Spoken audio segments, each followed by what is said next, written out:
Hey there, welcome to the complete Apex Legends Beginner's Guide for 2024 and Season 20 updated. My name is Sonyx, a top 0.1% Valk main, and I've been playing this game since the very beginning. I put so many hours into this game and had to learn everything myself. Nobody showed me the basics, so I'm going to save you the time so you don't have to look at countless tutorials, search countless Reddit forums. I will teach you everything you need to know in this video right here. I will teach you legends, weapons, different combinations, accessories, backpack management, maps, rotations, settings, and secrets that pretty much nobody else will tell you. So stick around till the end to find out that one secret to improve in this game. So the first thing we're going to do is we're going to go ahead and go over the legends. So let's go ahead and look. If you can tell, there's a lot of different legends in this game for sure. And you are going to get confused because there are different ones, but I want you to remember that there's going to be 5 different classes of legends. So we have the Assault class here in the left, and the Assault class, they can access special supply bins that can give them, if they have this symbol on it, you guys see that? They can get special attachments from them. So they're really strong attachments that like can increase your ammo for your gun or decrease the recoil. They can also carry extra ammo as well. So they can pretty much, in their name, assault. So they can pretty much help the team in that way. So skirmisher legends here, these legends are pretty much movement legends. So these ones can move really fast and they can scan care packages. Care packages are things that drop from the sky and they have the strongest weapons inside of the care package. Now, you don't usually know what's in the care package, but skirmishers can scan them while they're still flying in the air. So it gives your team an upper advantage so you know exactly if you want to pick up that weapon or give it to your teammate. Recon legends are like the name Recon. These legends are used for surveillance. They can help you pinpoint where the enemy team is in the map or if they're around you. And these legends can access survey beacons that reveal all enemy positions for a short time. You see, some of these legends can pretty much tell you the legends that are, or the enemies located within the vicinity. But they can scan these survey beacons and they can show you all the enemies in the entire map. And it doesn't matter if who they are. So these 4 legends right here can do that. Support legends. These legends, just like their name, they're supporting the team. So usually these are the healers, the tanks, okay? And then they have their special ability is to access extended supply bins, similar to the assault legends have their assault bins. These supply bins will give you survival items and heals. So batteries, medkits, all the heals. Now, they can also craft ally banners. So once you die in this game, your death box will have to be retrieved manually. So your teammate will have to run up, collect your banner, and then go and respawn you in a certain area. Now, these guys are safe from doing that because they can just craft it instead. So you don't have to risk your life trying to get the banner. Let's say it's in a dangerous spot. These guys can craft it in a safe area and pretty much rescue you that way. Controller legends are our last class for legends, and these legends are just like their name because these can control a certain area. Okay, so they have access to ring consoles pretty much the same way as the recon legends can scan this survey beacon. It's another type of scan. They can scan these ring consoles and this reveals the next circle of the map. So this is a battle royale, meaning that you spawn in and then there's this big circle and then there's a storm coming from the outside trying to close in, and it'll get smaller each time. Now, these guys can actually access where that storm, where that circle is going to close, so they have an upper advantage. They can hunker down in a house, or they know the best positioning of where to play, so they can win the game. So, as you can see, we have Assault, Skirmisher, Recon, Support, and Controller. Now, one question is, I'm just a beginner. I don't really have many legends to choose, and that's fine. I would recommend starting off with Lifeline because she can heal herself using this drone. So she can, if your HP is down, just throw your drone down and she'll be able to heal herself. Lifeline is a good starter legend, and usually you start off with Lifeline anyway. Gibraltar is really good because he has extra health, and he's a really tanky, and he's a really good go-to character to start off with. Once you have enough to buy, you'll get these things called Apex coins, as you can see up here in the red one, and then you get them through packs. Every time you level up, you can unlock a new legend as well. So I would definitely recommend unlocking Octane because he's a fun character to play if you just want to have fun. He's a legend that just pretty much moves really quickly. There's really nothing to think about with him. You press a stim button and then bam, you run faster. That's about it. But make sure you don't do it too much or else you're gonna, die. And then another one too for recon I recommend is Bloodhound, because Bloodhound is really, really, really useful because Bloodhound can give you that scan, and he pretty much shows you exactly what you need to where the enemies are at a certain location. Okay. And then for Assault, Bangalore, she pops some smoke, and then she actually runs automatically really quickly without you even having to do anything.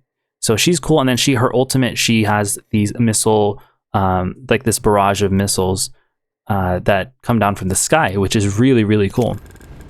So just experiment. I would definitely recommend playing some of the legends that they start you off with, and don't try to branch out too much until you feel ready. Once you feel ready, go ahead and just do whatever you want, because this game is all about having fun. Okay. So I have a few more recommendations. Fuse is fun because he just shoots grenades all the time. Ballistic is fun because he makes the weapon you have, once you pop your tactical, he just pretty much turns it to be an overpowered weapon. So that's pretty fun. You don't really have to think when you play him. And then Caustic is cool. He's a little more difficult to play because he throws barrels of gas, and it kind of makes it the enemy team, they can't really move. So he's cool. But out of all these four, Caustic would be a fun one to play because he can control a building really, really well. And Rampart is cool as well because she puts these little shields down, and they can kind of cause this thing where you can shoot out of it, but then the enemies can't shoot you because they're protecting you. They can break, of course, and then her ultimate is a minigun. I mean, that thing is the fastest damage per second in the entire game. So all these legends have a special ability.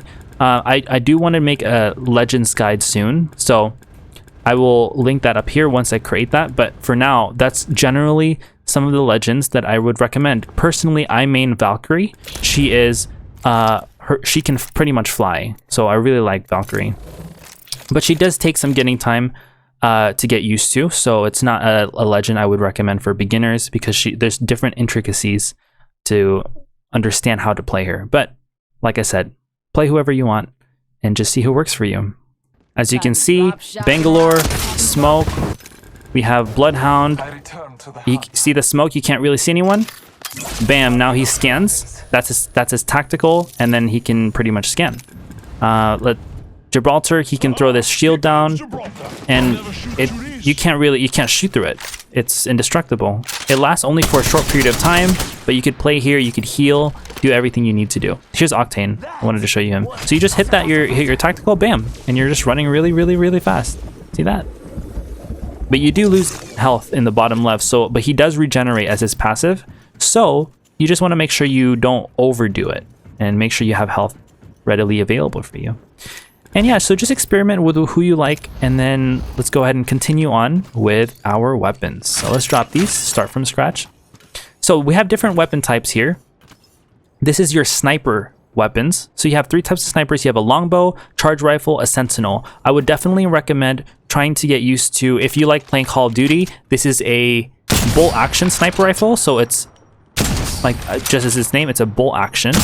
This one is a semi-automatic sniper rifle, as you can see, and you could put different scopes on it. So I would recommend a 2x4 because this is the most versatile scope. Look at that. See that? So 2x4, 2x4. You could use a 4-8, which goes a little bit further, 4x8, 4x8. And as you can tell, snipers don't use this gun, okay? Don't use this gun. Yeah, it's a charge rifle. No one likes it. No, just if you want to use it, go ahead. But moving on to shotguns, we have three types. We have the Mozambique, the Peacekeeper, and the Mastiff. So out of these 3 weapons, the Mozambique is the weakest because it is a pistol shotgun. It does a considerable amount of damage, but it is not the type of shotgun that you're going to want to use when you first start. Okay. The next one is the Peacekeeper. This is probably my go-to shotgun out of the 2 because this one you can charge it up, so you can be back here.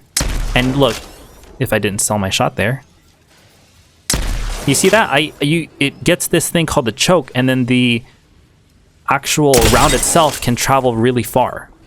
So you get that charge up, and you can also go up to them and then just hip fire it like that. So that's pretty much it. Okay. And then the Mastiff is cool because it has a wider spray. See that? Let me show you what it looks like. You see how the Mastiff has that long spray like that? So it's linear. This one is, it forms a star. So like that, it forms a star.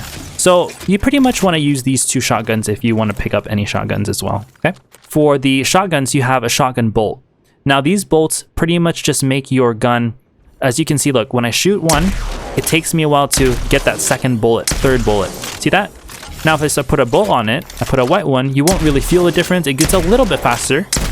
Let them put a gold on it. You'll feel the difference here. Well, look at this. See that? That's fast. You'll really feel it on the Mozambique. Watch this. Right? And then let me put it, try shooting it without it. Watch. See? So that's what shotgun bolts are for. With a shotgun bolt, the gold and the purple are the same, but the difference is when you slide, your shotgun will reload itself. So look, let me show you that. See that? Slide, reload.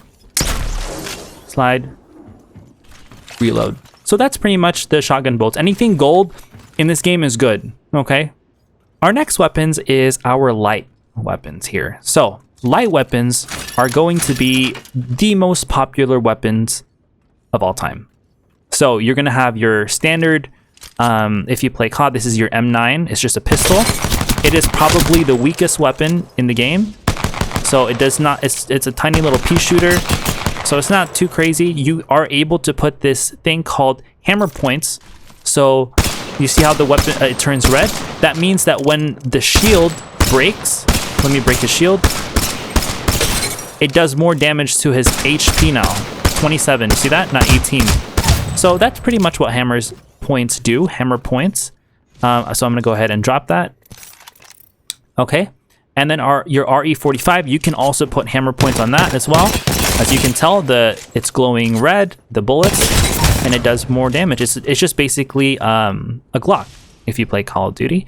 An alternator is gonna be a twin barrel SMG submachine gun, and as you can tell, this is a lot. It's starting to increase now. It's starting to get better now. You can put this thing called disruptor rounds on it, and then this basically means, do you remember how we said this affects HP? This one affects shields. 19, 19, 19. See that? 19, 19, 19. Then if I take this out, it only does 16. So it increases shield damage. That's for the disruptor rounds. You can also put disruptor rounds on the Peacekeeper as well. You see that on the symbol? You can also put it on there. So that way, you know, you can't put anything on the Mastiff except the bolt and the stock. So now we're going to move on to the R9. So this weapon right here is really, really, really, really strong. It is probably one of the strongest weapons. It did get nerfed.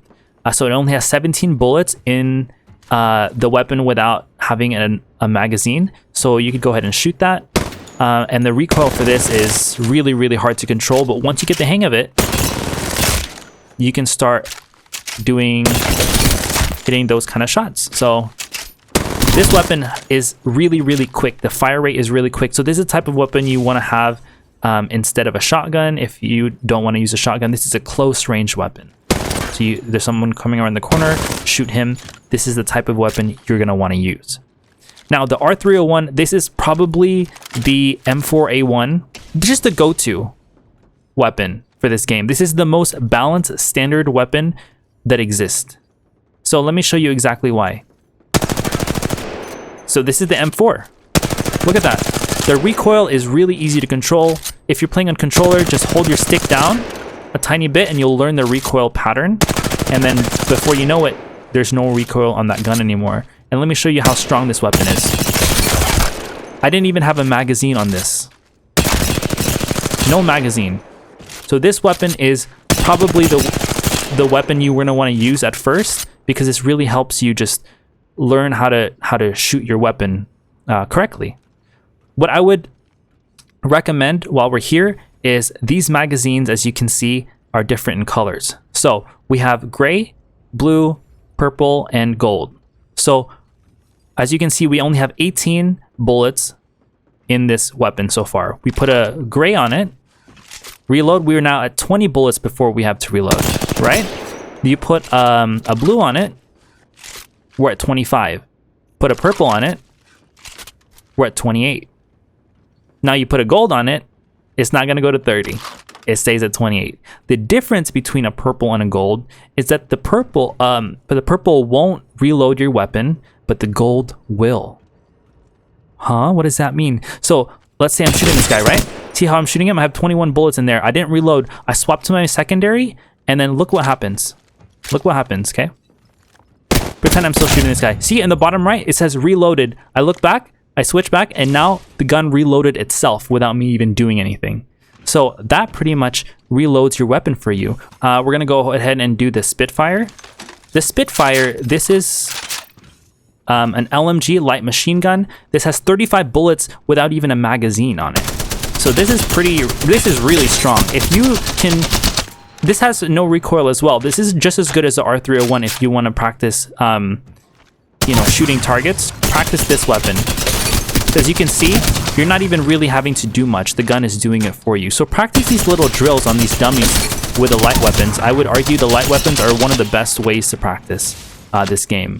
Okay? And then the best scope that I would recommend for these two weapons, the R301 and the Spitfire, I would definitely recommend a 2x scope. So as you can see, the 2x scope makes it very easy to see targets. 2x4 is even better, I would argue, because now you have that 2x, but you can go to 4. You see that? You see how you can see much further with that 2x4?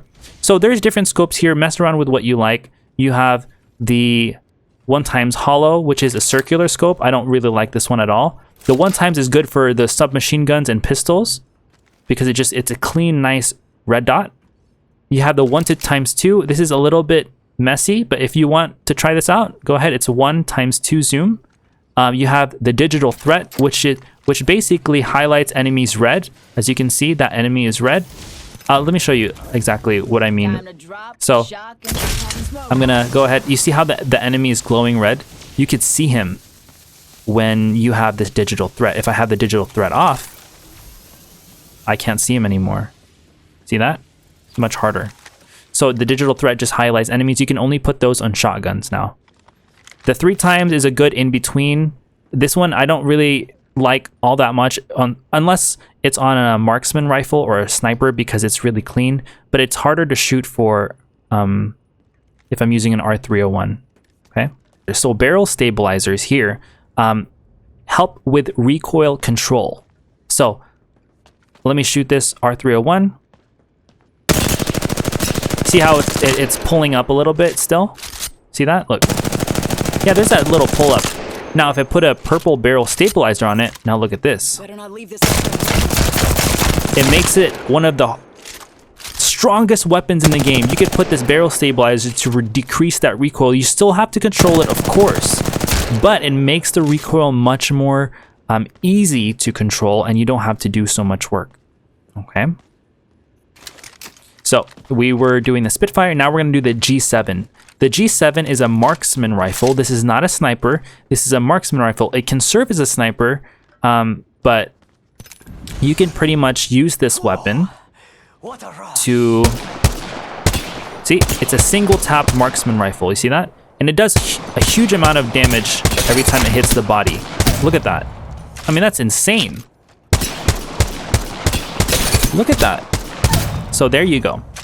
That is the G7 Scout. So the G7 Scout is a fun little beast in itself. The only thing I would tell you the difference is, remember I said the stocks help with the overall handling with the weapon, the reload. This one is a Marksman, so it will require a sniper stock. Perfect. See how fast that reload is?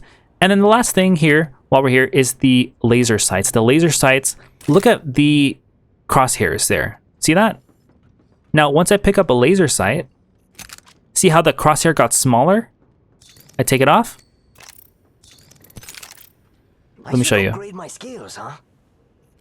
It gets smaller each time I upgrade it, the higher it is. And that's what laser sights. So these are all the attachments here. And then these are the sniper magazines. These are the different types of scopes as well, like I mentioned already. And so those are the light weapons. We're going to go ahead and move on to the heavy weapons. Okay, so out of these heavy weapons, these kind of are the sisters and the siblings of the light weapons. These are going to be your two main sources of weaponry in the game. Okay, so the flatline kind of mirrors the R301. No, the R301, not the R99. The R301, because the flatline in itself is an assault rifle. So let's go ahead and put the 2x on it, and let me show you exactly how that works.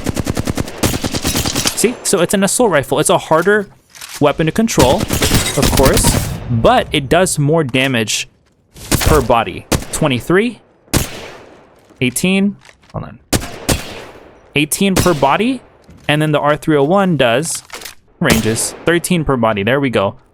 R301 does 13 per body, and the flatline does 18 per body. The only difference is the flatline has a much slower rate of fire. As you can tell, look, see how much slower that is versus the R301, much faster. So at the end of the day, they kind of do the same job. The only difference here, you can't put a barrel stabilizer on it to decrease its recoil. This one does not have that capacity. The Hemlock is a burst weapon like this. It shoots 3 rounds, but you can put a barrel stabilizer on there to decrease the recoil. So this is a good in-between between the R301 and the flatline. If you want an in-between weapon, the Hemlock works for you. Now the next weapon is the Prowler. The Prowler is same as the Hemlock, but this is an submachine gun. This one shoots 5 bullets at a time. See that? Look at the ammo on the bottom. See how it shoots 5 bullets at a time? So this weapon is really good when you just go right in front of them and bam, you just hold down your shooting button and that's it. So the hip fire for this is insane. So you just go up to someone and you hip fire them. And if you imagine if you put a laser sight on there, that's gonna make it even more deadly. The 3030 mirrors the G7, like as we mentioned earlier. This weapon here is a marksman weapon, not a sniper, but it does use a sniper stock to help with that reload time and the handling. So let me show you exactly what that looks like. This has a charge up time, as you can tell, it does 45. But once we look at that. But if you don't charge it up and you just shoot it really quick, it just does 33. So make sure you see that you see those lights. Every time you charge it up, it gets full. And if you don't charge it up, it only does minimal damage. Okay, that is the difference here. Now, what I like to have is that this weapon has this thing called the Skullpiercer rifling. This weapon look, it's gonna turn red again. See that? Without it, it's not red. With it, it's now red. The difference between Skullpiercer is that headshot damage is increased. So let me show you exactly what I'm talking about. Let me show you. 49 with Skullpiercer, 53. So depending on the helmet they have, it will also increase or decrease. But this pretty much is a beast in its own, because this will help you get those headshots in and make sure that your opponent goes down. So the Rampage is another weapon. This mirrors the Spitfire, but like I said, heavy weapons are what they're called. They're heavy. Spitfire, really, really, really fast. Rampage, really, really, really slow. they're kind of mirroring each other. The only difference with the Rampage is that you could put a grenade in the weapon called a Thermite grenade, and then you could charge it up by pressing your left stick on your left arrow, and bam! Look at the rate of fire for this now. It's almost just as fast as a Spitfire, but this does way more damage per bullet. Because 18, 26. See that? 15, 22. So it's all give and take. They all have their pros and they all have their cons. Now the car is a special little weapon because the car, let me show you exactly with the car. So the car has 19 bullets versus the 18 or the 17 in the R99 without us. So this has 2 more bullets already. So this is really nice. As you can tell, it does 9. This one does 8. The R9 does 8. So the car is nice because it does more damage and it has 2 more bullets, meaning that this is a higher damage per magazine. Now the difference with the car too, that's awesome, is that you can put magazines on there from either school. So you can have a heavy magazine, right? So let's go ahead and look. A gray gives us 21. A blue gives us 23. Purple gives us 26. Again, the gold keeps it the same, but this can reload without you having to actually do the reload. Now look at the difference. With the R99, let me try picking that up. It's not putting it in my gun. Guys, see that? It's not putting it on my R99. But because I need a light magazine for that. But with a car, if I pick up a light magazine, look at the bottom right, look. And I can put it on my car. So the car is awesome because it can use different attachments from both of the schools. And not only that, I can actually use light ammo for the car. Technically, it comes as a heavy weapon, but it can use light as well. So this versatility is what makes the car one of the strongest weapons in the game. I would definitely recommend the car as a great secondary because its submachine gun and its nature to fight close-up combat is unstoppable.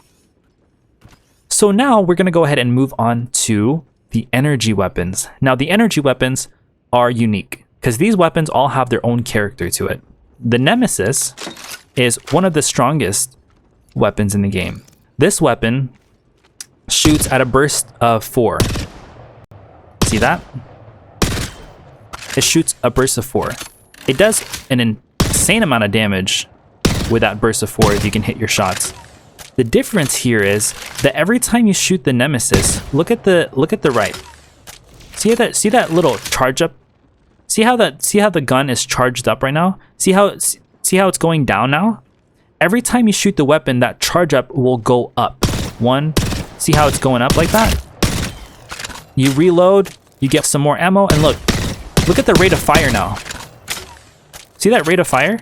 Let me show you the difference between a regular Nemesis. This is a charged up one. That rate of fire is insanely quick. Versus, so the Nemesis is the weapon you're not gonna want to face. So this weapon is a monster in the right hands. You put this with a magazine. Let's get an energy magazine.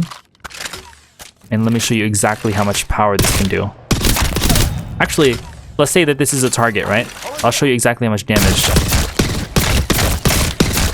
It can dish out 740 damage with the highest magazine count. That is insane. Okay? Now the Volt is a submachine gun as well. This is really nice because the recoil for this weapon is really, really, really, really easy to control. I mean, this weapon, you can even, I argue you could put a 2x scope on this thing because it's really, really, really, really easy to control this weapon. So it can serve as an in-between between an SMG and an AR. So when you have this weapon, it really, really helps when you have a scope like a 1 to 2 even, because you have versatility with this now. So the energy weapons are really, really cool in that sense. The triple take, this is like this Marksman rifle, like the 30-30 and the G7 Scout.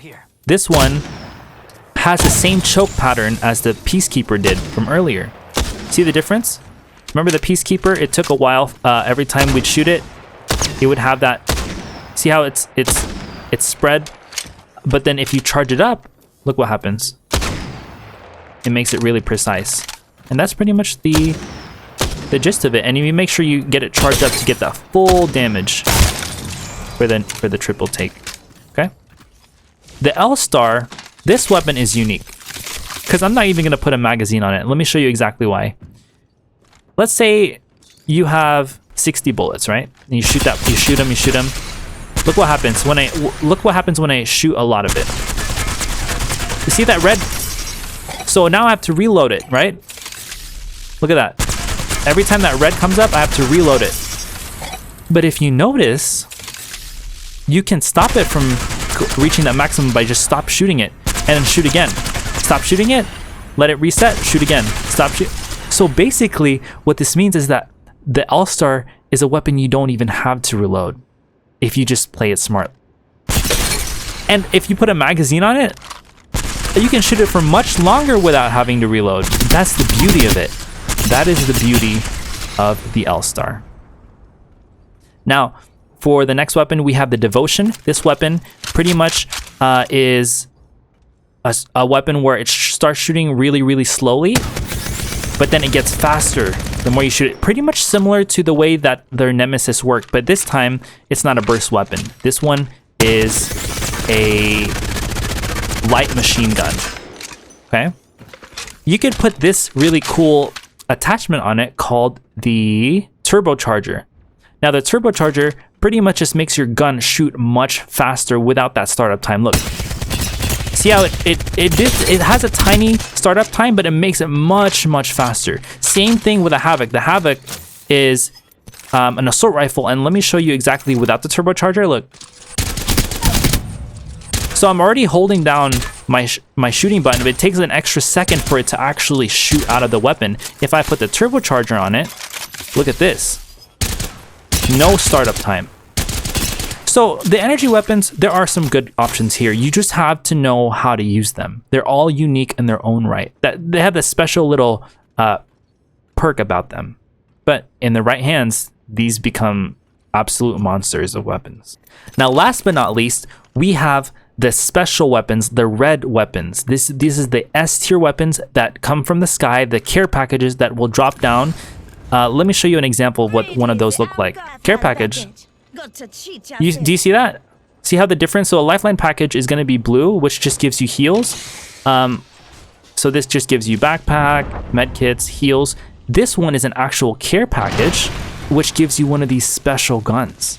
Okay, that's one of Lifeline's cool little abilities that she can do with this new perk system. So look at this. See that red weapon comes out? Now, you take that. Let's start off with a wingman. The wingman is your Desert Eagle. Okay? I mean, listen to the sound of that. 50 damage to the body right away. Look at that. The nice thing about the wingman is that it has that Skullpiercer, as we mentioned earlier, the same hop up that you could put in the 30. See that? But so it does more headshot damage. Look at that. 95. I mean, this is just absurd. This weapon is one of the strongest weapons, and you can play cover, you peek, you go back down to heal. This is one of the strongest weapons, so if you see this in game, definitely pick it up. The Eva 8, this is a shotgun that was not so liked at all. This was part of these there were 4 here. So they made it a care package weapon, so they increased the damage. So as you can see, it has red, which means it has Hammerpoint on it. Yes, so on Hammerpoint, this one. So this is the one that you could put on the P20 and the RE45. So this increases damage to base HP. See that? 49. So this is just insane. You could just hold this down, and I mean, this is an automatic shotgun. This is insane. So Eva 8 has its own time and place. The bow check is your standard bow and arrow. So it's pretty much like a marksman. You only get 60 arrows with this in game, but you hold it down and charge it up and then shoot at the enemy. Headshots are insane with this thing if you're able to get those. And that's your bow check bow. Kraber, you know what? Let's save that for last. Throwing knife, that's not even in the game. That's technically part of like limited game mode, so don't even worry about that. Now the Kraber, this weapon right here, oh my goodness. If I was to say the weapon that does the most damage in one shot, it's this weapon right here. I mean, this weapon right here, let me show you exactly how much damage it does. Let's compare the weakest weapon in the game, the P20. 16, 18, you see that? Every time I shoot the red, that's a headshot. So that's what that means. Now with the Kraber, let me show you exactly how much damage this does. Oh my goodness. Hold on. There we go. 189 damage if it's a headshot. 140 if it's a body shot. 18 if it's a headshot, body shot. Oh my gosh, this is really funny because I'm not even... Yeah, looks like I need to work on my aim. But as you can tell, the Kraber does so much damage. So every time you see this in the care package, you do not want anyone else to get this. You want this in your hands because this weapon is just, I mean, it can eliminate someone if they don't. You don't want to fight a Kraber. You don't. That's the one thing in this game. If you know someone has a Kraber, don't peek. So we have knockdown shields. Every time you get knocked in this game, you can put down your knockdown shield for your teammate, though they can use it. And this pretty much prevents enemies from shooting them. So if you want to help your teammate out, or just prevents them from shooting you if you're in a corner. The higher the knockdown shield, of course, the more health it has. So as you can tell, all these knockdown shields go up to gold. The difference between gold is that gold has a special ability where if you revive your teammate, they can get health after they get revived. With the other knockdown shields, when you revive your teammate, they don't get health. They just spawn in with, like, I think they don't have any shields, they don't have any health. They only spawn in with like 25 HP, I think. So here with the knockdown, they get shields and health. So this thing is really, really, really strong. So make sure you're gonna wanna have it with you at all times if you see it.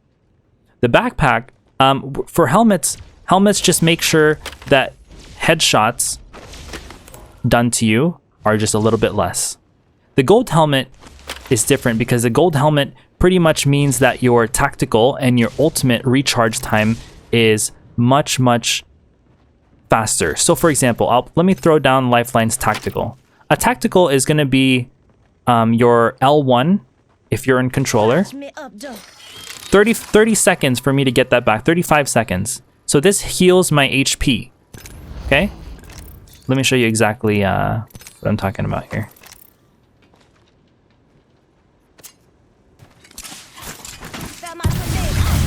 Okay, look at that drone, it's healing my HP now. You see that? With the gold helmet now watch this. 28 seconds. See how much faster that is? So this decreases the time for your tactical and your ultimate, as we have discussed earlier. Okay, so this is really, really, really, really, really, really good if you have a gold helmet. These are your shields. Now, shields in itself have been reworked since season 20, so these are way different than they were in previous seasons. So watching this guide is really nice because I'm going to be breaking down exactly how these shields work. So you spawn in the game with a base shield, whites. That's it. So you need to do 450 damage in order for you to upgrade to blue. It doesn't need to be damage. It can be healing your teammates. It can be reviving your teammates. Basically, this game will have you perform certain tasks in order for you to upgrade to the next level, which is blue. So let's see this guy. I'm at 450 away. Shoot him. I've done 18. I'm only 432 away. So you can use damage as a way to get your Evo shield up to the next level. So let's go ahead and get this to blue. Watch what happens.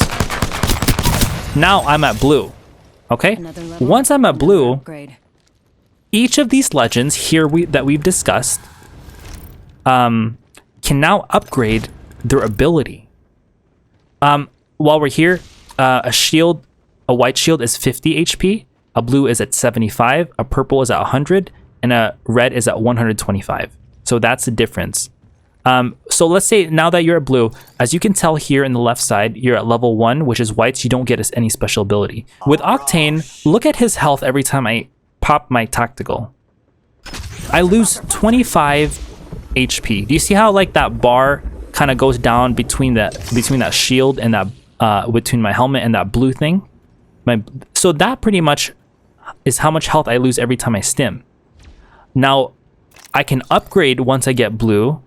I can choose between thick skin and I could choose between reckless. Each legend has their own specific set, so this is not just for this is just for Octane alone. I can either choose take 25% less explosive damage, which is cool, but look at this one, take 25% less stim damage. Let's choose that, and let me show you exactly how cool that is. Remember how far it went, right, between our helmet and that blue thing? Now watch. It's much less because it decreases the stim damage to 25% less. So it'll help over time. So you won't be worrying so much about going into a fight and being really low on your HP. So let's go ahead and do a little bit more damage on this guy. Bam. You know what? That'll take too long. So let's go ahead and level up our Evo. So you can find these things called the Evo cache, and this just basically levels your armor that you have to the next level. So watch. Bam. So now I'm at purple. See that? These are very rare to find in the map. It's not easy to find these, but once you do, you are to the next level, and then you can upgrade again. So we have done this. Now we could either do Mad Hops, which gains an extra launch pad in the charge, or you have different direction changes with a launch pad double jump. I would definitely recommend getting Mad Hops. This is way more important when you're playing. So let me show you exactly how to use this. For example, with Octane, his ultimate is a jump pad, right? Now, this is an ultimate accelerant. You can find these in the game, and to activate this on PlayStation, it's L1 and L2 at the exact same time. Okay, you see how I'm recharging it? So this charges your ultimate much faster. Look at that. So now I have I just threw my jump pad right there. So this jump pad, let me show you exactly how that works. See that? Okay, so you can also double jump off of it. Let me just charge my ultimate to show you exactly what I mean. Okay. So Octane usually only gets one jump pad, right? You slide into it, and right before you hit the ground, you could jump again and then get that second jump. Now with that special ability that we chose over here, he has an extra jump pad. So look, another one. Just like DJ Khaled says, another one. So, I mean, this ability to customize your legends, it is going to be really complicating at first. So I would definitely recommend clicking on the guide in the top right if I have already created that. But if I have not, so go ahead and search wherever, YouTube or for guides for the best skill tree upgrades for legends in Season 20. Okay, that will help you kind of distinguish exactly, because all of these have their own separate abilities and skill trees. Look at the right. It is going to get confusing, so just take it slow. Everything will make sense in the end. Alrighty. Now heals are a crucial part of this game. That white on it, that's your HP, not your shields. Okay, see how my HP is damaged? I pop a syringe. This heals 25 of my HP. You get 100 health. Okay. Now the med kit is cooler because the med kit can heal you for. Let me show you. Now it doesn't heal 25. It heals you at 100. You see that? If I was at 1 HP, it would heal me at 100. Okay. Now let me show you how cool this is. All right. The shield cells heal 25. So one little box there, one little bar is 25 HP. So that's a shield cell. the shield battery heals you. It's pretty much like the medkit does, but this heals your full shield bar. So it doesn't matter if you have 5, if you have red, if you have purple, if you have white. It doesn't matter. It heals everything. The Phoenix kit. Oh, wow. This one is really, really cool. Look at the Phoenix kit. I don't have any health. I don't have any shields. The Phoenix kit heals you for everything.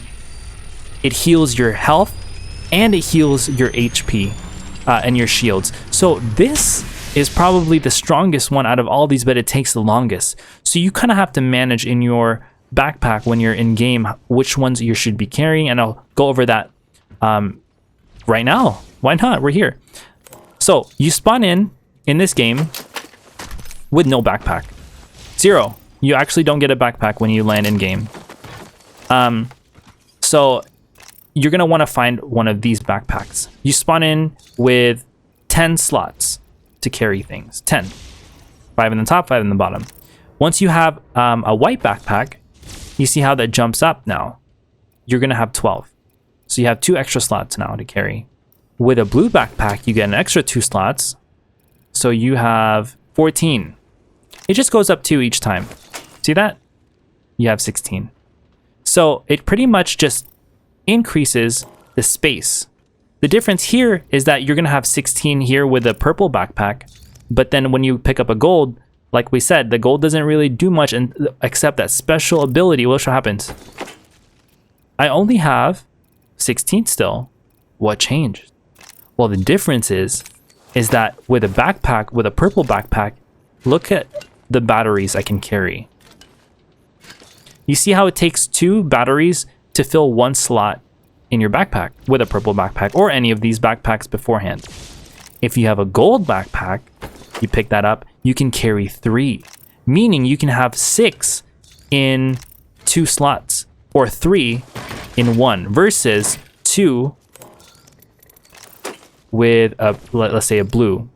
So it makes it where you can carry much more heals with a gold backpack. You can also do 3 med kits. It's usually only 2. You could do 2 Phoenix kits, which is usually only 1. So this just helps you carry much more heals for your team and yourself. Now, I will show you now the best backpack management I would recommend for beginners. If you don't have any backpack at all and you land in game, I would definitely recommend you picking up, it doesn't matter, let's just pick up one of these. This is the go-to. You want to have 1 shotgun and 1 assault rifle. This is a really standard loadout. The amount of ammo you want to pick up for this is 3 stacks is not bad. 3 stacks for your primary weapon. Shotgun, always just carry 1 stack. That's it. That's it. That's all you need for a shotgun. You're not going to be using more than that. For heals, you're going to want to carry at least, if you can, 8 cells. Shield battery, you're going to want to carry at least 2. Maybe 1 Phoenix kit, 2 med kits, and 4 syringes. You can replace the Phoenix kit with a grenade. This is what a go-to loadout would look like if you didn't have a backpack at all. If you had an SMG, you'll learn how to prioritize this in-game the more that you play, but here's a really good way to kind of gauge that without a backpack. So take a screenshot of this so you can kind of have a good idea of what it looks like without any backpack at all. Okay? Once you get a level 1 backpack, you can now carry 3 stacks of your secondary. You could definitely carry that 1 grenade now or a Phoenix kit. You see that? So that definitely helps a lot. Take a screenshot of that. That should help you for level 1 backpack. For a level 1 backpack with a shotgun, actually fit in a Phoenix kit if you want it in there. See that? You could play around just a little bit more. So you still can't carry much, but it does help when you have a shotgun. You don't have to carry so much ammo. Go ahead and take a screenshot of that. Okay. And then now, if you have a level 2 backpack, this one's fun because you start to actually carry more now. You have 2 more slots, right? And now you could carry another grenade, an ultimate accelerant. Remember, this one charges your ultimate faster. If you hold this down, restores 35% ultimate energy used within 7 seconds. So this is really cool. This is going to help your team. You can carry 2 more batteries. So this is, see that? This is probably my go-to loadout, exactly what you're looking at. That's my go-to loadout if I have a blue backpack. So take a screenshot of that and just mix and match. If you have an SMG, you can drop that Phoenix kit. So now you have this. This is a really good one for an SMG and an AR. So go ahead and take a picture of that. Now with a purple backpack, we're really having fun now. Because now with this, you really have accessibility to do whatever you want. You could carry an ultimate accelerant. You could carry 2 more batteries. So now you have 6 batteries, 8 cells. Or if you just want, you could get rid of the ultimate accelerant and you could carry, if you say it's a game that you need more heals, you have 6 batteries, 12 cells. And then maybe squeeze in a Phoenix kit. If you don't want to carry 12 cells, if you want to carry 8 cells, Phoenix kit is fine. So go ahead and take a picture of that. With a shotgun, so now with this, you could go crazy. You could carry a little bit more ammo now with you. See that? There we go. And then throw an ultimate accelerant in there. Why not? So that would be a really, really good screenshot. You can get rid of the ultimate accelerant. You could throw in an extra nade in there. Take a screenshot of that. So that's pretty much the really, really good breakdown of backpack management in this game. Of course, there's different types of management. You're not going to always run the same gun, the same 2 weapons. But in general, let's say you're running a flatline, you're going to replace all that with your heavy ammo. If you're running energy weapon, you're going to want to run that with energy. So it kind of has that same formula. I'm just showing you the formula. You make your own path as you go, but this kind of helps you get a starting point of what you need. So that is the backpack management. So we have 3 types of grenades. We have the Thermite grenade, the Frag grenade, and the Arc Star. These 3 all do separate things. The Thermite grenade, this burns for a certain amount of time, and it pretty much means that enemies won't want to pass through that or else they get damaged, as you can tell. And you get damaged for a good amount of time. So if you stay in the Thermite grenade, it actually causes significant damage. So once you leave, it only causes a little bit of damage, but look what happens if I stay in it. It does really, oh my gosh, see? Once I leave, it's still burning me. I think I might actually die. I actually died with that. So that's a Thermite grenade. A Frag grenade is pretty much the standard grenade in any game. So you throw it, and what happens is it explodes. It can even push your body back. You see that? It's the only grenade that can do that. Okay? So a lot of people like to do this thing called skynading, where you could pretty much throw it up. Make sure I don't die. And then, bam. So you see, I didn't even get an indication of it landing. So you can pretty much time that. I'll make a video separately on that in the future, how to get good with grenades.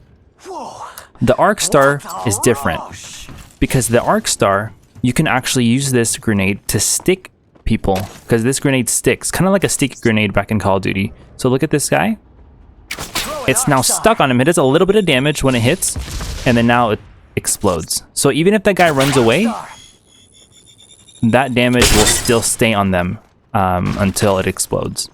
So that's the 3 types of grenades. Now let's go over survival items. Now, if you look at my backpack, I have a limited amount of space, as you can see, in my backpack.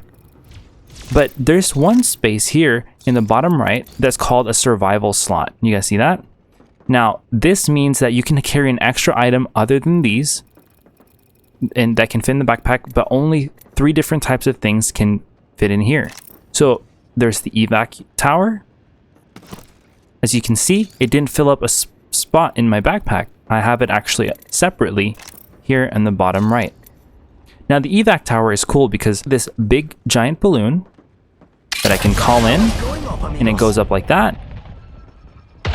And then you can interact with it, and then you can ride up the zip line, and look what happens, look what happens. You fly out of it. You see that? So in the map, there are these regular balloons that are stationary, and you can't, you can't really move this. So what that evac tower is that it kind of replicates one of these in the map, but now you could carry it in your backpack. You see, the evac tower kind of replicates this, but the nice thing about it is that the evac tower, all 3 of your teammates can carry one too. So basically that means you can travel really, really far across the map. So yep, so that's the evac tower. The other items that you can fit, there are 2. There are heat shields and respawn beacons. So let's go ahead and go into game and show you exactly what those do. This one is a mobile respawn beacon. This is a regular respawn beacon that you see in the map.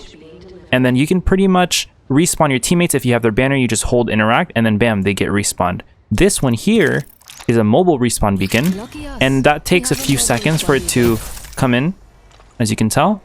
And then once that lands, you could do the exact same thing and respawn your teammates, and I could just hold the same thing. So it's a little bit smaller, but it does the same exact job. So this right here is a heat shield.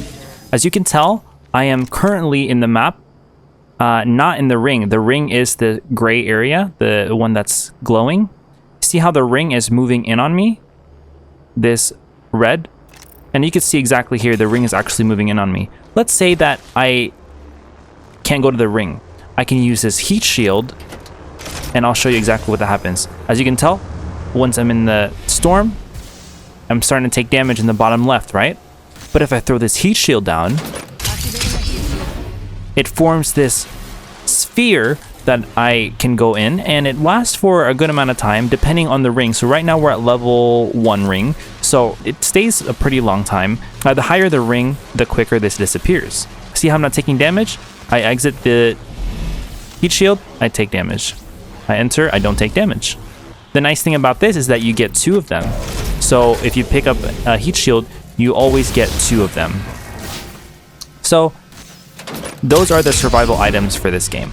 All right, moving on, we're going to go over some settings. Crosshair damage off, damage numbers to stacking, ping opacity default, obituaries on, minimap rotation off, weapon auto cycle on empty off, auto sprint on, double tap sprint off, jetpack control hold, incoming damage feedback 3D, taking damage close the death box or crafting menu. Please turn this off, because this means if you're crafting or if you're in a death box to grab a shield, you won't be kicked out of it, so you don't die, so you can actually get that shield to live. Off-screen portrait on, hop-up, pop-up on, streamer mode off, anonymous mode disabled, usage sharing enabled, performance display on, communication filter everybody, reticle default, laser sight default. You could change these if you want to make it a different color if it's easier for you. As you can tell, I just keep it at default to make it easier for me, and it's pretty easy to see red.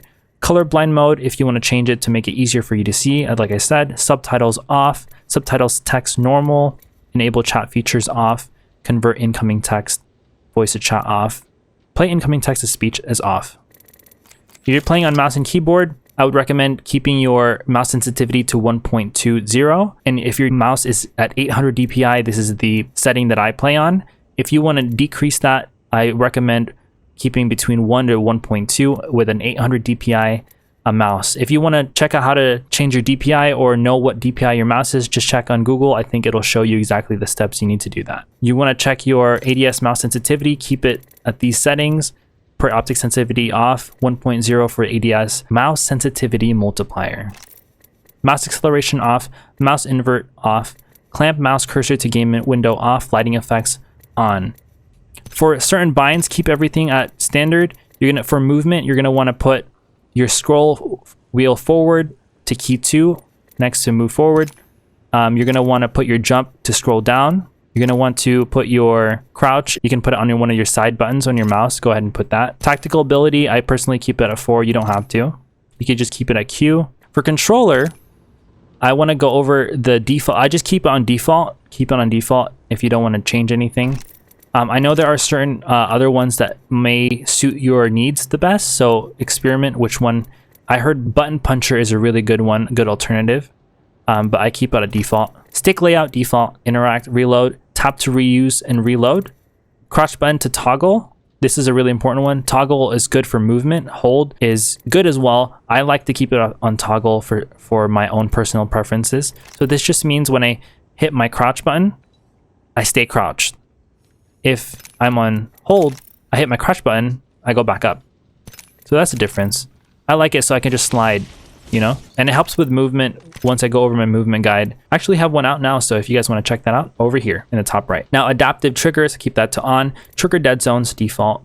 Menu cursor speed, you want to keep that like right here, like right underneath this second bar. So this just means your cursor speed. So this means that, let's say there's someone in this death box, right? Like you don't have shields. See how my shields are kind of damaged? You can go into someone's death box and grab their shield like this, and you now heal your shield. The only difference is that if you have white and you try to grab a purple one, you don't keep that purple. You keep your white, and you temporarily keep that purple for only 30 seconds, I believe, and it resets back to white. You have to make sure you get your damage, you get your heals, you do the things that you need to do. You play as a team in order for you to upgrade. Okay, you can't just steal someone's armor anymore. It used to be that you could, but not anymore. Look sensitivity to 4, look sensitivity ADS to 3. 4-3 is one of the best settings for controller. Per optic settings, you want to keep all this at default. I have my per optic ADS sensitivity to off anyway. We have response to linear. Linear means that it's raw input. Everything that you're shooting is pretty much you're pressing on your controller. It's raw. The weapon isn't moving in a way that you're not wanting it to. It's just everything is pretty much just raw input. So linear is the best. 4-3 linear. Make sure you always remember that. That's your go-to standard if you're playing on controller. Look dead zone, you want to keep that at small. Move dead zone to small. You want to change this if you have a lot of stick drift. Change that to large. Try that out. See if that will help. Inverted look off, vibration advanced. If you want to make sure your recoil is a little bit easier to control, you can keep it at off, and then there's no vibration in your controller. It can help, but I've gotten used to the vibration because it kind of helps me. I don't know, it just makes it more realistic to me, you know? Advanced look controls off. If you want to check settings for those, check other videos. There's a lot of great guides on advanced look controls just to fine tune your aim a little bit more. For video, full screen, aspect ratio 16:9, 2560 to 1440. You could change this to whatever you need for your monitor or your TV that you're looking at. So if it's 1080, play at 1080. If it's 720, play at 720. Okay, so this is really important. Brightness, 50 is good. Field of view. So this one here, let me show you the difference. If my field of view is at 70, look at this. I can't really see anything. You see that? If I'm shooting this guy right here, this guy to my right, I can't see him. He's non-existent to me. Now, if I put it to maximum, look at that. I could see that guy right there. So I would definitely recommend trying to, if you just started off at 70, work your way up. Try to go to 90. It's not as good as a 110, but it does make you see that side just a little bit more. Work your way up until you get used to 110. This is the magic spot because now you could see everything. Sure, you're not as zoomed in, but why? Who cares? You'll get used to it, and you can put a 2x in there, and bam. So 110 is your field of view. FOV scaling disabled. So when you're doing movement things, your screen won't. Let me show you exactly what that looks like. So if it's enabled, that means your screen is going to pretty much change its field of view every time you do a movement. So remember Octane Stim, watch this. See how it goes even further out? And you see how my screen is zooming? Now if I turn that off, watch this. It doesn't change that. So it doesn't mess up your gameplay at all. It's just all about like looking cool or not. So just keep that off to keep it simple and it doesn't mess your aim up. Sprint view shake minimal. This just makes sure that your movement, it's easier to see while you're sprinting. All these other settings are based on your, if you can run these, you don't have to run what I run, just read that. Just run minimal if your PC or whatever you're using can't handle it. So I just do it so that way I can record nice videos for you all. Audio master at 100, system default, push to talk, mic threshold, whatever. Incoming voice chat volume at 100. I would definitely try to keep the music in the lobby volume at 0 so it doesn't distract you. Sound in the background off. Dialogue volume 50. Sound effects volume at 50 as well. So that's going to go ahead and conclude the settings. In this game, there are 4 of the best ways to improve in Apex. Number 1 is movement. Number 2 is accuracy or your aim. Number 3 is your positioning. And number 4 is your mindset. Your mindset is your winner mindset. You're going to keep doing whatever it takes to get better at this game. Okay. Number 1, 2s, and 3s. These are all mechanical skills you'll develop in the game. Movement The very, very, very basic movement that you want to first start off is holstering. So if you're playing a controller, you hold your triangle button and then you get rid of your weapon. See that? Get rid of my weapon. When I'm running, I run slower. When I have my weapon holstered and I just have my fist out, I run faster. So this little change in just holstering your weapon, unholster, holster your weapon, unholster, this helps you move faster in the map. Pretty much just practice that. Hold triangle, let go of triangle, hold triangle, hold, let go. The next simple movement technique that you should practice is slide jumping. I'll show you exactly in my controller here. So in my controller, you can see I'm slide jumping like this. My slide is circle and my jump is X. So I slide and then I jump. I slide and then I jump. This helps you get across the map much faster and it increases your speed. So imagine this with a weapon out, it's not gonna be as fast, but then bam, you get a jump on somebody. You holster your weapon and then you slide and then you jump. You pretty much just wanna practice doing this everywhere you go. This is just a fundamental movement that you need in the game. There's nothing else. These two movement techniques where you holster your weapon on your unholster and then you go ahead and slide jump. So with a weapon out, it takes 3 steps for you to slide jump or slide. See, if I try to do it with 1 step, it doesn't work. It's called a dead slide. If I try to do 2 steps, it doesn't work. So you make sure you walk 3 steps in before you slide. Without a weapon out, like holster, as we talked about, it takes you 1 step to slide, 1 step to slide, 1 step to slide. So what you could do, if you have enough practice, you could shoot the guy, holster your weapon, slide, go to your next spot, get your weapon out again, reload, do whatever you need to do, bam. That's the basic essential movement things that you need to know in the game. If there are more specific movement techs that you want to learn once you get the hang of this game, there's going to be a video attached here to the top right. It's where I show you the 7 most essential movement techniques that you need to know to excel. Okay, the next thing we want to talk about is aiming. So aiming is really, really, really important because movement has never killed anybody, but aiming does. Your aiming and your accuracy is everything that you need to know in this game. So there's 3 types of things that you need to do. So there's recoil control, which just means that you control the recoil of the gun. So you pretty much just hold down, try to control that recoil. As you can see, pretty simple, right? Pretty self-explanatory. Recoil is just when your gun shoots up and you just control it. Each weapon has its different recoil pattern. As you can see, this alternator is going to have a different recoil pattern. This one is a little more haywire, so you're going to want to control this in a different way. So the worst recoil in this game is for sure going to be the Devotion. Let me show you just how bad this is if I don't control it. I mean, that's halfway up my screen at this point, it feels like. If you control it, it's manageable, but it's still going pretty crazy. So you're just gonna wanna, if you have a favorite weapon in this game, try to learn its recoil pattern and then control it that way. This thing called recoil smoothing, okay? And this helps you control your recoil. So you see this guy right here? If I move my weapon this way, there's no recoil. There's no vertical recoil. Look at that. Because every time you move your weapon this way, there's almost 0 recoil. So what you could do is you can move your body and move your gun at the same time. So if you look at my binds, I'm moving my body to the right and I'm moving this weapon to the left, and it will negate all recoil that exists.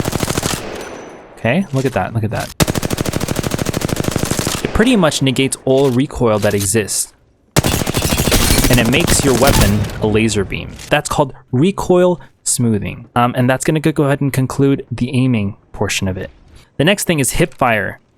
So if you're shooting somebody and they're really close to you, you can aim down your sights like this and shoot him. But look what happens to your movement every time you move left or right. Do you see how your body is moving slower? And it's also harder to track if this guy's moving fast. You know, if this guy's moving fast and he's moving to the left, it's hard to track him. So this is where hip firing comes into play. Don't aim down your sights. Just hip fire. Hold your weapon out like this. Don't even aim, and just shoot him like this. That's called hip firing. And like I said, shotguns are gonna be your best friend when it comes to hip firing. Because now look at this. I'm not even aiming and it's still just as accurate. See that? You can aim down your sights, but hip firing is just as good. Just keep practicing that and then you'll get the hang of it and you'll be good to go. Positioning, insanely important. So, this guy is your enemy, right? He is shooting at you and you are down here. He has a perfect angle on you and you're dead. I mean, that's it. You could play this as cover, but this guy is going to come right around this corner and you're dead. You could play behind this rock. Remember, cover is your best friend. If I was to tell you 2 things about this game that you want to know for positioning, cover, cover, cover. And make sure you're always healing at all times. Use cover, use this cover. You never want to expose your body. So if you're down here, your only option, play cover. Until you hurt him enough, and then you know that you could go and push him, and bam, you go and send him. Okay? Now, that's number 1. Cover is one of the most important positioning techniques in this game. Make sure you abuse cover like nobody's business. Number 2 is high ground. Yes, high ground is very important. That guy's shooting you. Now you can peek and you are in control of the fight. That guy is not in control anymore because he's exposing his body when he doesn't feel like it, but you're exposing your body only when you need to. You're putting damage on him when you need to. So high ground and cover, especially these 2 are gonna make or break your success in Apex Legends. So practice cover and high ground.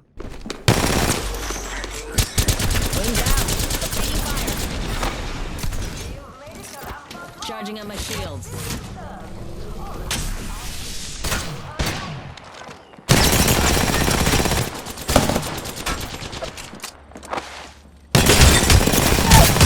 Reloading.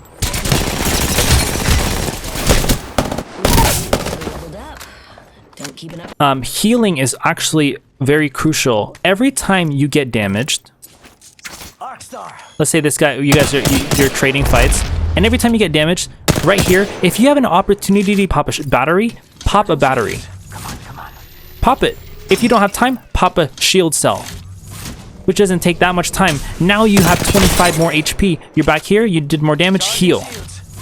That's the rhythm that you want to get into in this game. You want to always be in cover, heal, re-engage. Cover, heal, re-engage. You want to communicate that to your teammates as well. So let's say this guy right here, right? Let's call him a Bloodhound. Bloodhound broken 97 red. That's how you want to do your communications. This guy, he has blues, let's say, 143 blues, Octane. You go here, I'm going to heal, can you cover me? So your teammate right here is now putting pressure on this guy while you're healing, and he gets shot at. Let's say this guy throws a grenade from up here, right?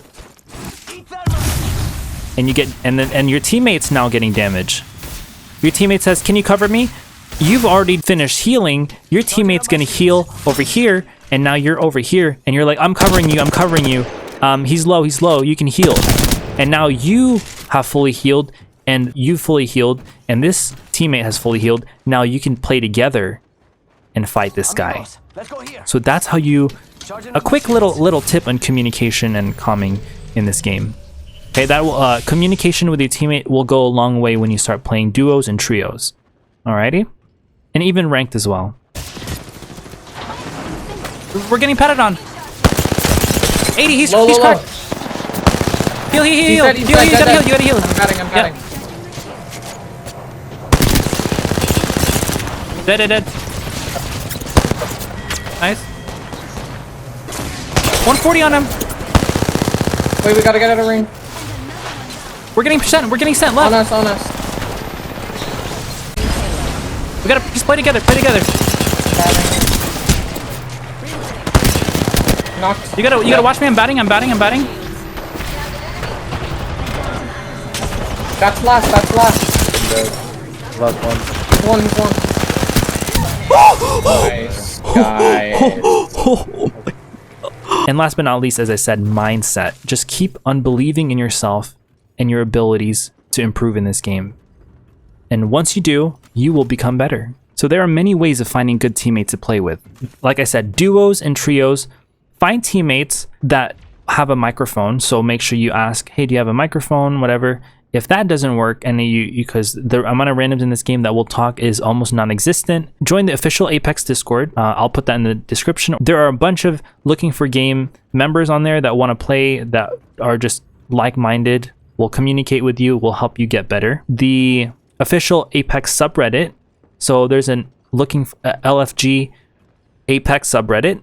So join that, and then ask some friends in real life if they want to play with you some Apex. The best way to bond is, I honestly believe, is gaming.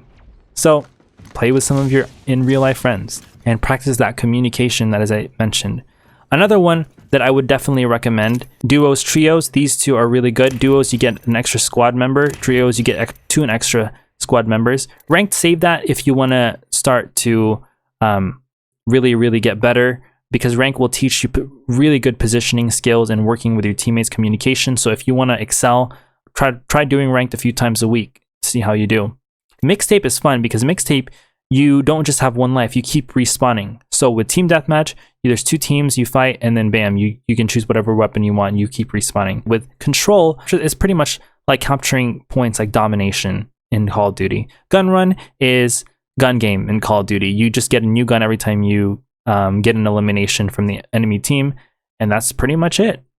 Straight shot, that's a new game mode. It's going to leave, so I'm not going to talk about it. So all of these game modes here are your best friend. Just use all of them with a friend of yours, or just try to mic up with a random, and then even down below, comment down below your username if you're a beginner, so that way other beginners can see and you guys can play together, or I could play with you. So comment down your username. I'd love, and let me know exactly what platform you play on, and let's game it up sometime. Why not? So now let's move on to the maps. We're going to start off with the best map, which is Olympus.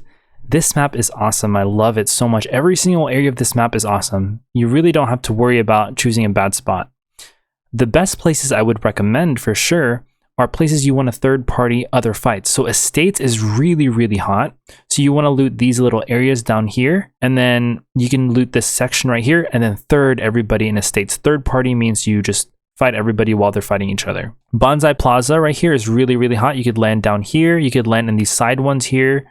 You could land in this area. You could, there's a big ship here now, so you could third party everybody here. Growth Towers is good. Gardens is really it's a good spot. There's a lifeline area over here. You could loot that, and then third party gardens. Energy Depot is usually really hot. Fight Night over here is really hot. So then you could loot docks or carrier, and then third party Fight Night over here. So that's Olympus. For World's Edge, you're going to want to make sure that you avoid this spot entirely. Yes, we all know Fragment is the hottest spot of the map. If you want to jump straight in, go ahead, you might be my guest, but then you are probably not going to get a weapon. So you want to loot this little town right here, third party. Skyhook is a really good spot. It's a lot more open space, and you could definitely get more guns, and then usually there's 2 or 3 teams here. Countdown is a really good spot as well. If there's too many teams down here, you could go to Lava Fissure, and then you could go ahead and third party everybody in Countdown or Skyhook. Thermal Station is a good spot. Usually there's a team or 2 there. And then Big Mod, Lava City is a good spot too if you want an isolated 1v1. Usually there's a team there as well. Kings Canyon is the third map we want to go over. This map is pretty OG, so this is the very beginning of the game. Caustic Treatment is usually hot, so if it gets too much, there's a town right here you could loot, and then third party everybody here in Caustic.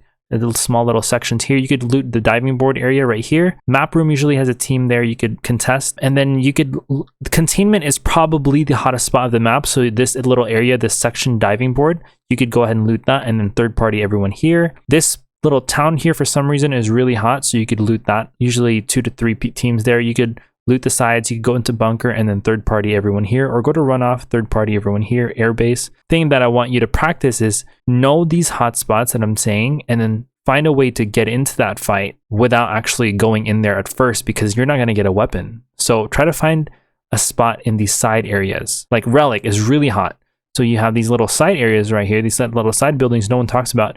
Loot that, fight everyone in Relic. Loot that, fight everyone in Gauntlet. Gauntlet and Relic are pretty hot. Map Room, there's usually a team there. Swamps is probably the go-to spot because the Labs is really hot. Labs and Capacitor gets really hot. So Swamps is a go-to spot. There's usually no teams that land there, and there's so much good loot. You could third party everyone here in labs or capacitor. And if there's a team, third party. Hydro is a good spot. Not a lot of teams there, and you could third everyone. Everyone goes to cage usually.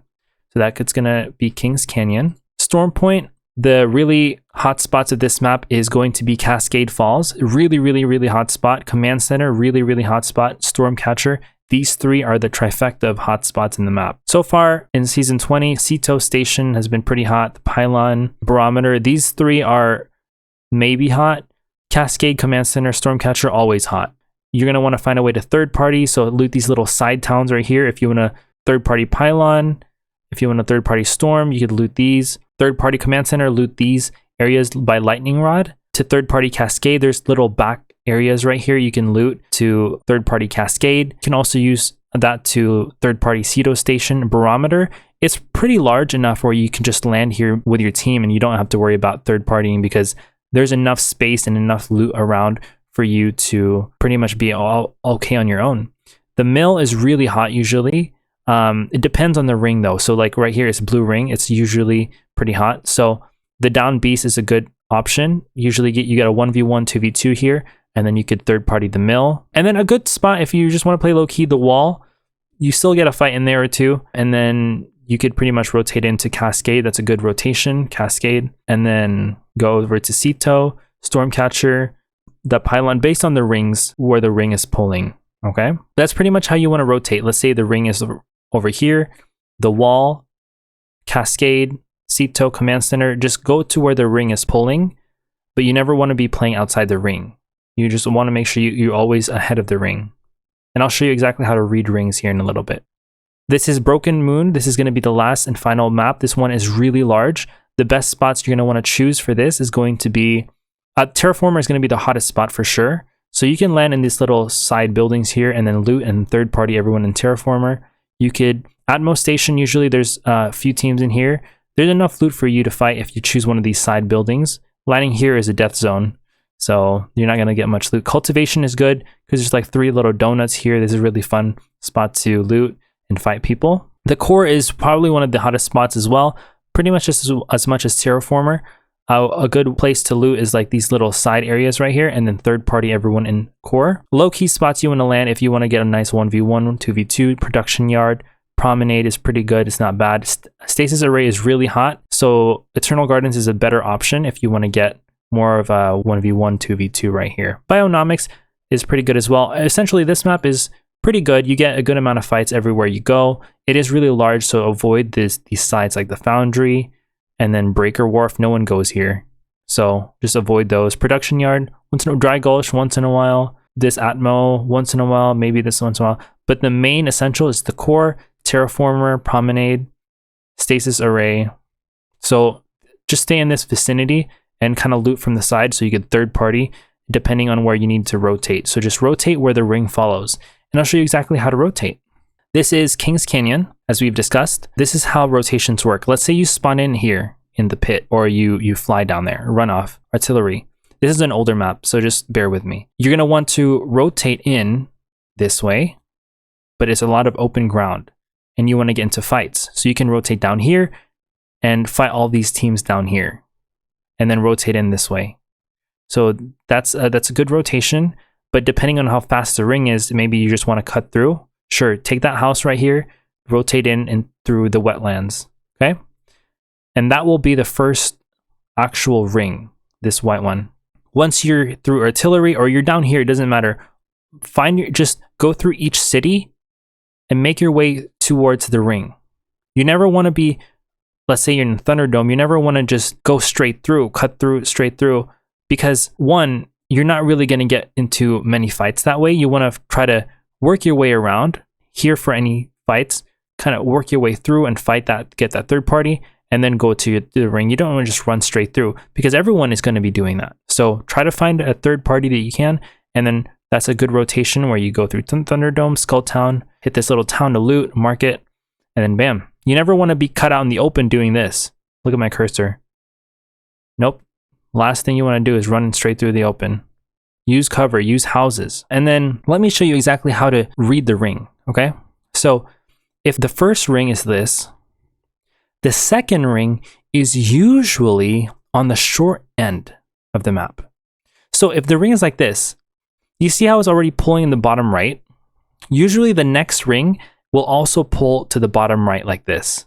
It's never going to go like this, and then it's going to pull directly in the middle. It's rare. It can happen, and then it'll pull over here, but it's never going to go like a ring like this, and then a ring right here, and then a ring right here. No, it's usually going to have this pattern where it has this like this bullseye, but it's going to be always to the shortest end of the map.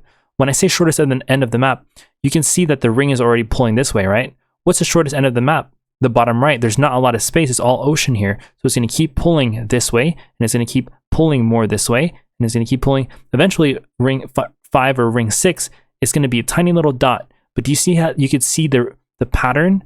Now, use this in your gameplay so you can start reading rings. You know where the ring is going to pull if you practice this method of reading rings. It doesn't matter the map, doesn't matter the season, the rings will always read this way. Okay, so I'm going to go into a game and I want to show you exactly the things that you're going to want to do. Okay, so now we're in a game. This is where you select your legend. So remember, you can choose between Assault, Skirmisher, Recon, Support, Controller. Use anybody you want. Honestly, don't let anybody tell you who you should play, who you should main. This game is all about just having fun. So just play whoever you want. So I'm playing my main, which is Valkyrie. And actually today I just reached 18,000 kills on her, which means a total career kills of 22,000. So yay. So champion squad means that these individuals won the last game. Okay, that's all it means. So I know this spot is really hot. Watch, I know that spot is gonna be really hot. So what I'm gonna do is, see how there's, well, it's not too bad. 2 teams fighting there. Perfect time. So what I can do is I can third party them by looting this area here. So I can get enough loot so I can fight them. So what I'm gonna do is I'm just gonna spam my interact button.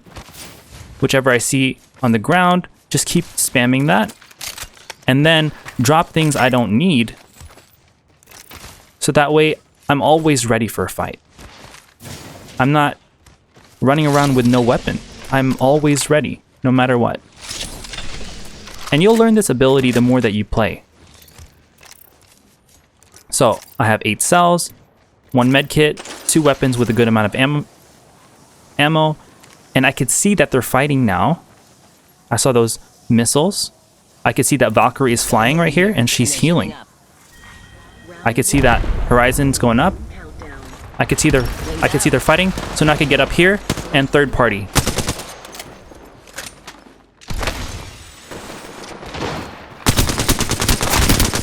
So knock that guy. Now there's one more somewhere. I think he's on the roof. So I just killed that team. But there's still one more team alive. So I can get a stronger weapon now. And remember I said heal always.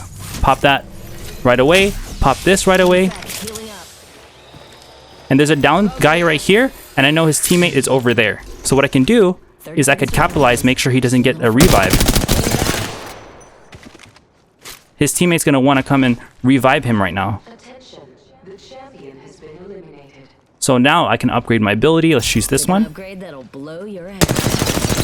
want to make sure that guy does not get rezzed at all. I'm close to the ring. So I'm going to push up a little bit. I know I saw him on the roof.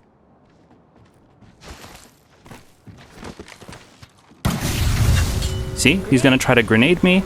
I'm not going to let him do that. I'm in the next ring. Ooh, a little snack. I'm just going to keep playing this cover. Cover is your best friend, remember? Cover.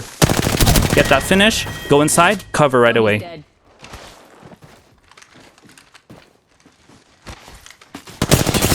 Play that door. I'm going to pop it. Remember, heal. Back up because he's going to break that door. I'm going to take height right away.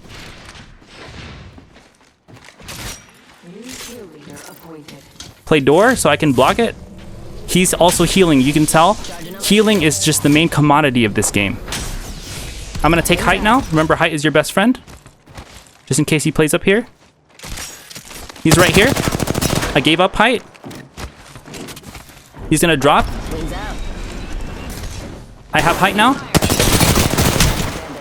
Swap in my secondary. I'm low. I can now take height again. And now I won that fight. So a good lesson that I want to give you here is that if you know you're on height, you can give it up when that teammate or when the enemy is pushing you and you know you can't win that fight. What I did there was I dropped. I gave myself a chance so I can get a nice little reset and lose, so he can't track me while he's shooting at me. You give up height, you gain height. You give up height, you gain height. That's the name of this game. Okay? So we're at 3 kills. We're not doing too bad, right? And I'll show you exactly how to rotate here. So what I'm doing now is I'm just pretty much looting so that way I can just get a good amount of items before we go into the next area.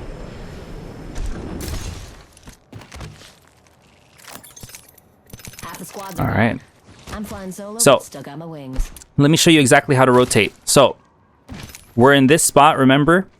A good spot for you to rotate now is Cascade. That's the next hot spot of the map.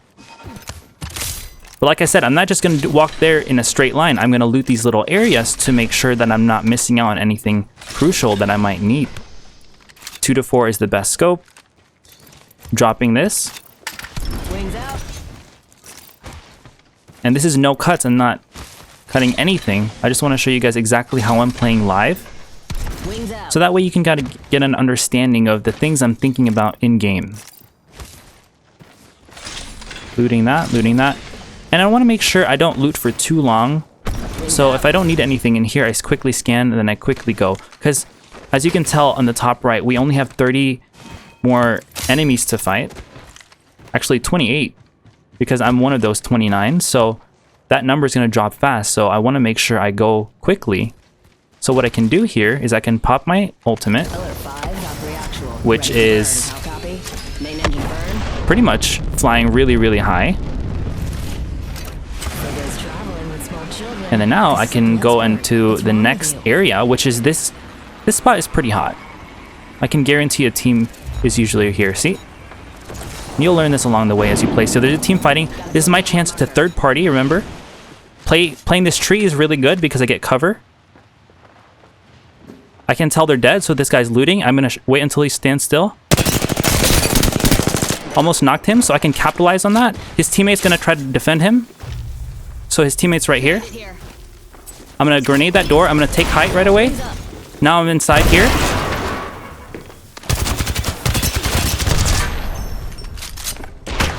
I'm going to take height now because I pretty much wasn't really accurate with my weapon. Now I have height on both teammates.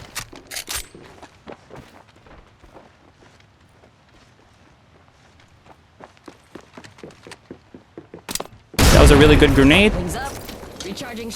I have this spot right here to play. I'm going to pop a battery right away. He's going to climb up. I'm going to beam him as soon as he climbs. Just waiting for him. His other teammate's still going to try to come up. Sell right away. Recharging shields. Round 2. I don't want to give up height in this situation ever. It's the last time last thing you want to do. See how they're just trying to skynade me? Replicator on its way down. And they just broke that door. And in these situations, when you're by yourself, you want to play it slowly. You want to take a breath. You can't... I do admit I am a bit nervous right now. So I fried that guy hard. What I can do is I can capitalize on that since he's fried. He's knocked. I'm going to retake height. I retook height. Recharging shields. I'm going to make sure I always heal. Check this box for a swap. No swap in there. So now, I just won that fight. See the power of hip firing as well? Hip firing is insane because now I just won that fight because I didn't even aim down my sights. I guarantee you 100% that guy was aiming down his sights. Upgrade my weapon.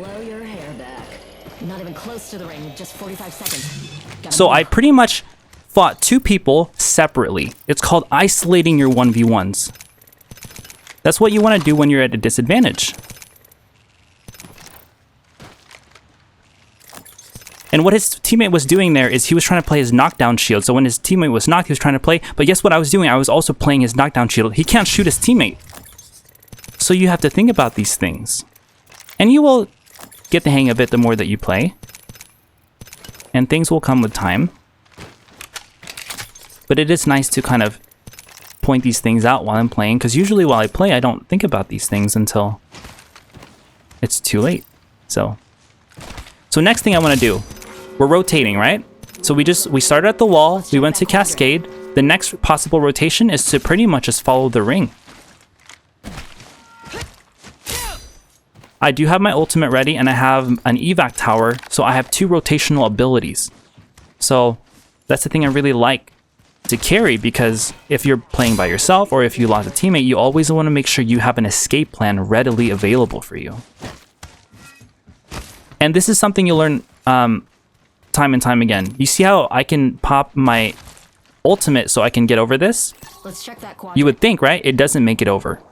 And I've learned that the hard way.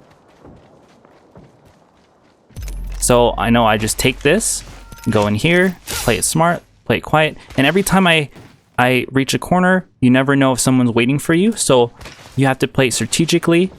Use your audio cues to make sure that you're always listening. I can hear there's a fight going on to the left side. So what I can do is that if I look at the map, there's a choke point right here. You see that? There's a building here I can play as well. I can hear someone just pop them in an evacuation tower, meaning that they are going to try to come to this location, but I will stop that from happening. And I'll hold the line. This is called gatekeeping, where you see the edge of the ring here. I can hold this choke point and pretty much prevent.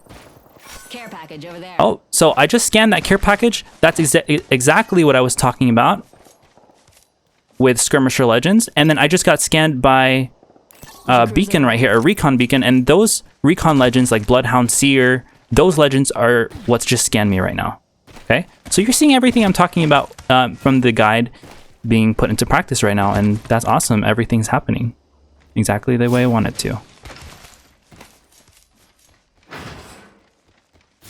So now we're just kind of looking around, seeing if there's anything else we need.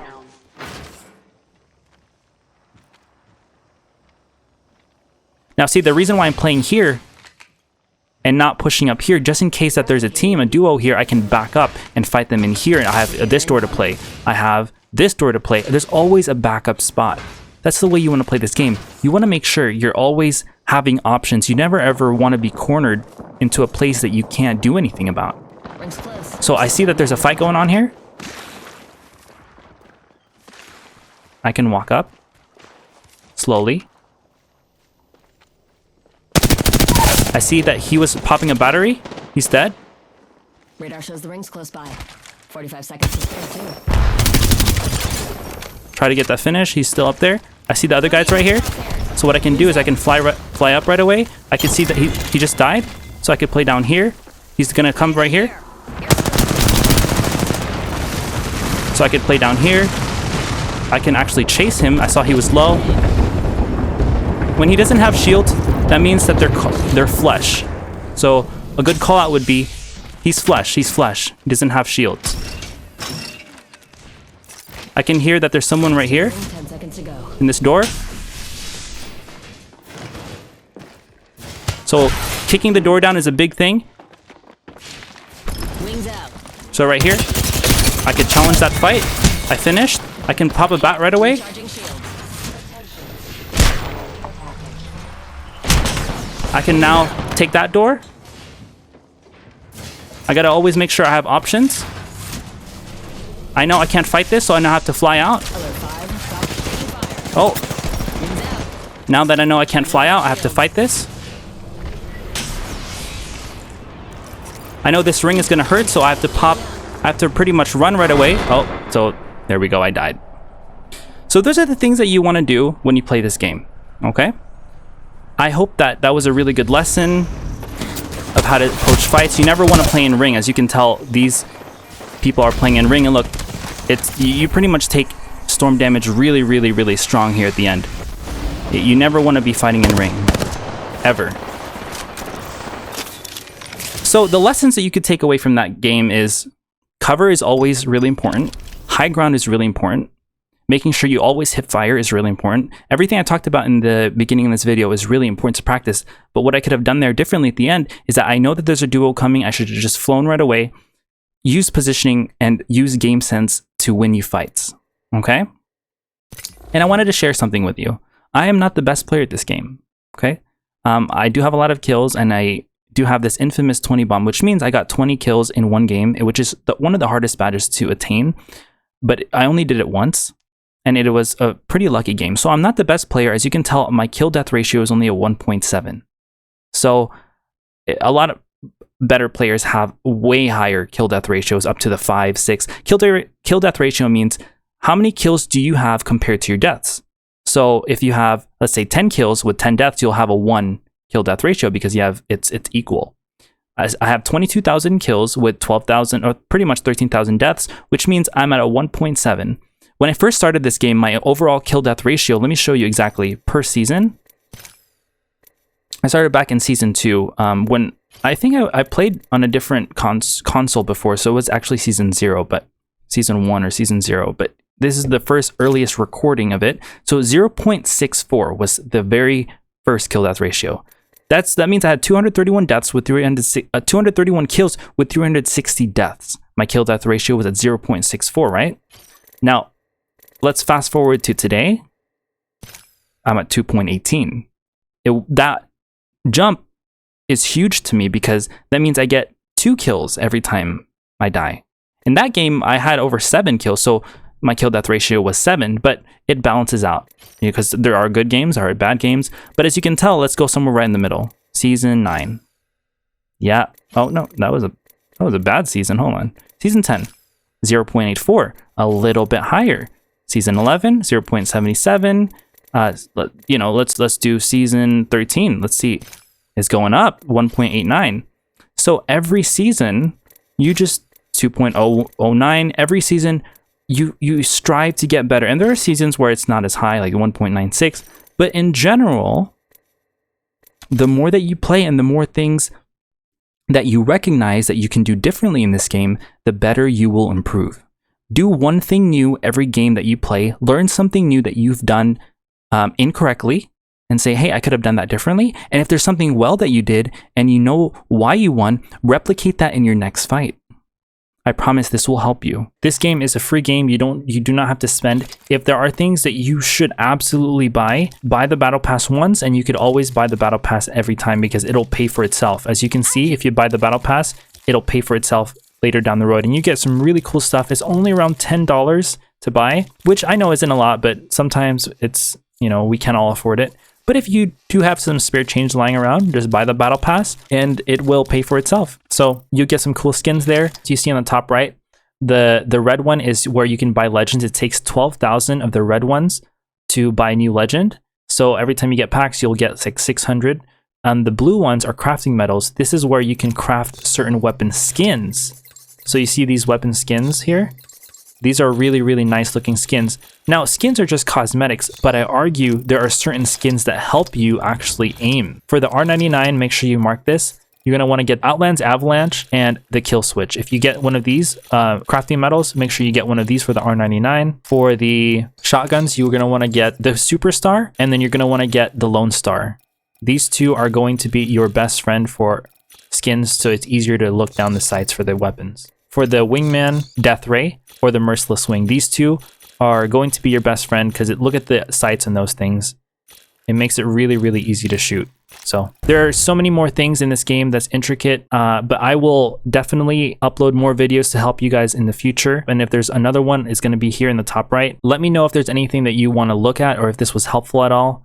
Please comment down below. Thank you so much for watching, and I wish you the best in your improvement in Apex Legends. I know that you're going to do great. I believe in you. Have an awesome rest of your day, and take care.